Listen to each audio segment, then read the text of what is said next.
Welcome to Touchline. I'm your host, Anthony Totera, here in part 2 with President of the OSA, Ron Smale. And Ron, we finished off with technology in the first part, and we're going to go bang right into it again in the second part with A.I.M.S. What a challenge it has been for the staff, for everyone involved. The amount of hours and time that's been invested in this A.I.M.S project has been massive. Let's first of all tell the viewer, the simple viewer out there, Ron, what is A.I.M.S? What is it all about?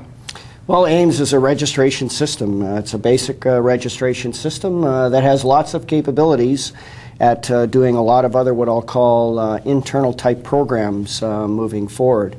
And yes, you're absolutely right, Anthony. It's been a challenge. No ifs, ands, or buts. And staff has worked tirelessly, endlessly in trying and attempting to resolve the basic issues of A.I.M.S. And we're at a point now where the board has taken the initiative to ask for a complete oversight, a complete review of where we are with the A.I.M.S program. As with any program, you have a contractual arrangement with that, and it's really time for us to step back, have a look at where we are. Is A.I.M.S going to be the program that's going to work for us moving forward, and make those decisions moving forward to address the needs of the membership. We know that the membership has had a tremendous challenge using the system. Many volunteers out there, paid staff who are frustrated, yeah, and very concerned. Yes. And they need to know that we're working hard and diligent at our end with our partners, both in the software area and in the hardware area, in addressing and trying to minimize the impact of the system. So the membership will see some communications coming out in the new year. We are going to be looking at some different processes moving forward. We as a board and we as staff, we have all taken the position that we want to move to the next step in the right fashion. Certainly, I want to take the time to thank staff, because they worked very hard. They took a lot of what I would say unfair criticism. Yes. And having said that, we as an association are still accountable to the membership. I know there'll be some members out there, Anthony, who say, that's not good enough for me, Ron. I want a tougher answer. Well, there are no easy answers with respect to this process. We have hired a project manager over the past year. We've hired some software assistants as well. We've also identified, I took the time as soon as I came on as president, to identify skill sets around the board, Anthony. And you'd be amazed, around the board, we have people who are IT as their business. So we have some great people around the board who are also involved in this process, working hand in glove with staff. And I will bring back, or we will bring back, certainly in the near future, how we're going to move forward. So I hope that answers some of the questions associated with it. It does, Ron, and it's helpful, because to be honest, let's be honest here, Ron, a lot of the staff have been pulling out their hair. I've seen it, I've heard it, that they've stopped their own major tasks in their own jobs and whatever they'd had to do to concentrate on this A.I.M.S, and it's been a real big challenge. Having said that, I'm happy to hear that it's on a better road now, and I think a lot of the people are as well. Let's address the Randy Ragan resignation. I was shocked. I was surprised. A lot of people out there were surprised. I was contacted and asked if I knew why, and I didn't. And quite frankly, it's none of my business to know why. It's up to the board and yourself to know why. What happened? Well, we were all shocked, and certainly Randy is a first-class, top individual. He knows his business, and certainly he came to us, and we were very pleased to bring him on board as Chief Technical Officer. And as such, things have changed for Randy, and we respect that. He has some personal issues that he would like to address and be with his family, etc.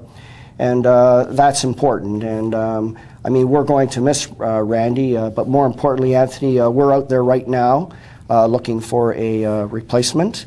We're targeting hopefully February the 1st to move forward with a new assigned Chief Technical Officer. And I just want to say that Randy dedicated his heart and soul to the OSA, and as such, I'll say thanks on behalf of everyone for the impact and the message that he's left with us with respect to the game of soccer. And he'll be missed, but he's around, and we're going to continue to work with our staff and work with our board in filling that void, and but fill it very quickly. Yeah, and I'll say thanks as well, because Randy did everything he could in the months that he worked here. But what I'm going to say going forward, and a lot of people I think will echo this, Ron, is very simply this. The next individual that comes to take that position, I think they need to live and breathe the job 24/7.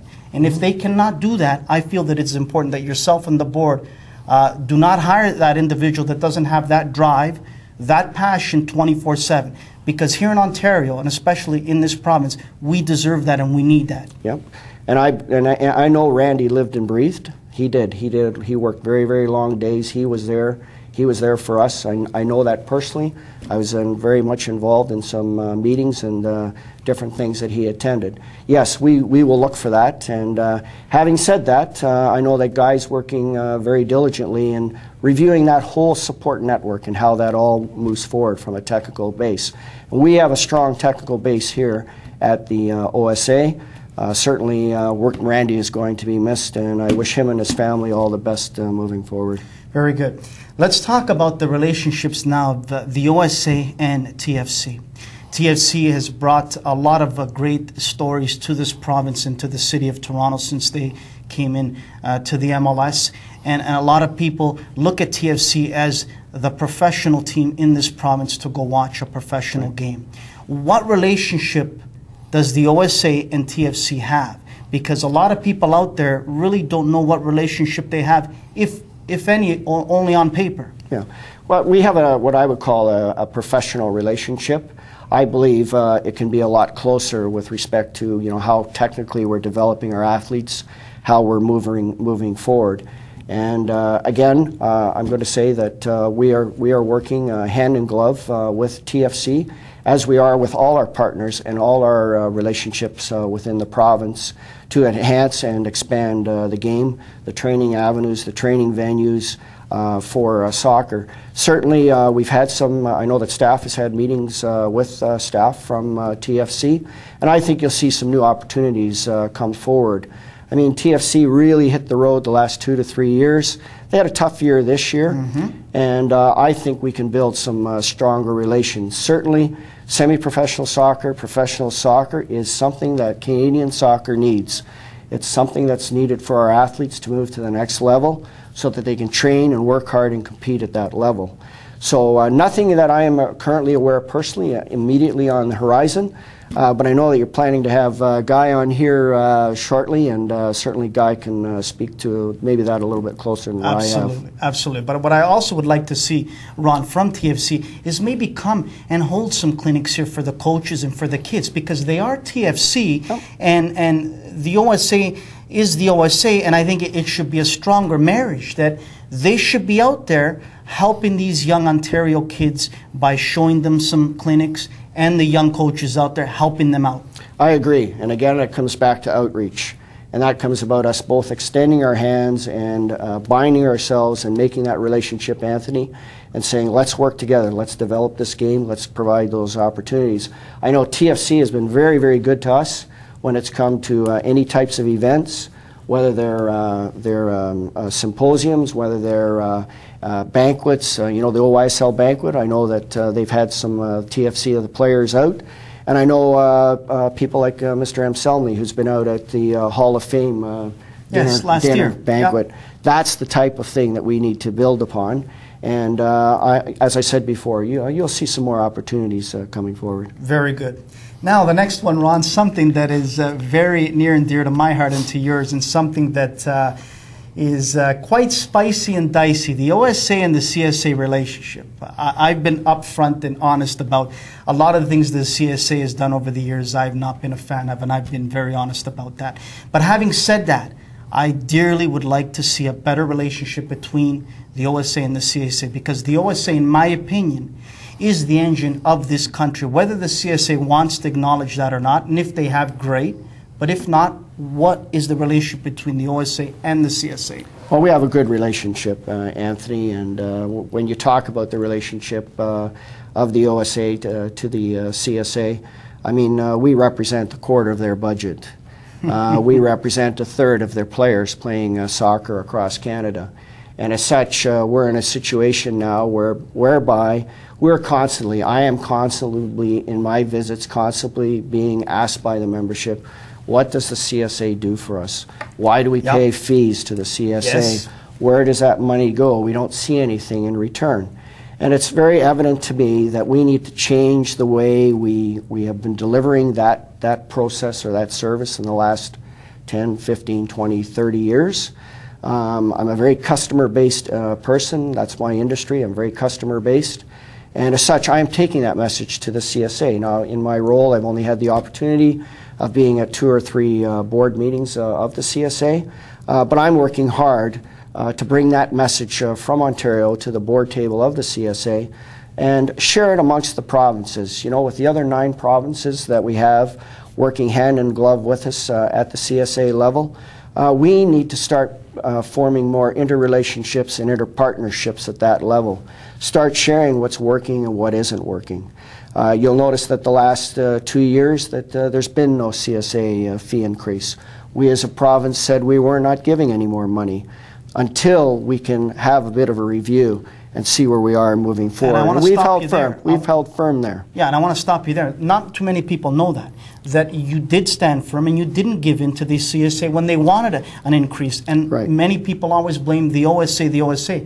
But no, credit to the OSA for stepping up to the plate and saying, enough is enough, CSA, let's see from you. Yep, previous leadership to me has taken that position. My position is the same.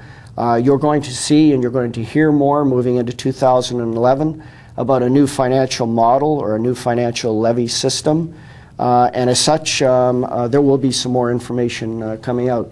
I know fees are always of an interest to our membership because people are saying, you know, what do I get for what I pay for? I'm very conscious of that. I know that the board's conscious and staff is conscious of that as well. So there will be updates coming forward in 2011 on how we're going to manage that whole issue of membership fees. And another component to that, Anthony, is the whole issue of financial revenue streams, looking at new streams coming forward. So more to come, Anthony. Ron, Smale, in our last part, we're going to discuss some of the great coaches we have here at the OSA. We're also going to discuss some of the positive things that are free and available to the coaches and the kids here in the province of Ontario. And we're going to discuss that right here in our new studios here on TouchLine.